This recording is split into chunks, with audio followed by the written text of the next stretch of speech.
সবাই ফতোয়াবাজি করে, সে আনপর 99 জন আমি কতল করে ফেলেছি, হত্যা করে ফেলেছি। হুজুর আপনাকে দেখতে পাচ্ছি বড় মাওলানা। বলছি জি হ্যাঁ। তাহলে জিজ্ঞাসা করতে পারি আমি কেমন করে বেহেশত পাই?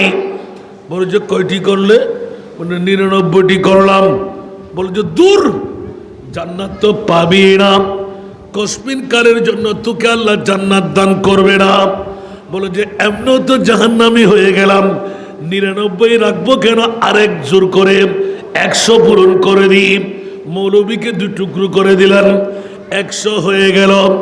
আবার স্বল্প টাইম অতিবাহিত করার পর মনের মধ্যে জাগ্রত হলো, আল্লাহ পৃথিবীর জগতের আযাব সহ্য করতে পারছি না, 100 আমি হত্যাকারী, একজন আলেমকেও হত্যা করে দিলাম, মাওলা আমার মুক্তির মামলা হবে কি? উঁচা আওয়াজ দিয়ে বলুন না সুবহান।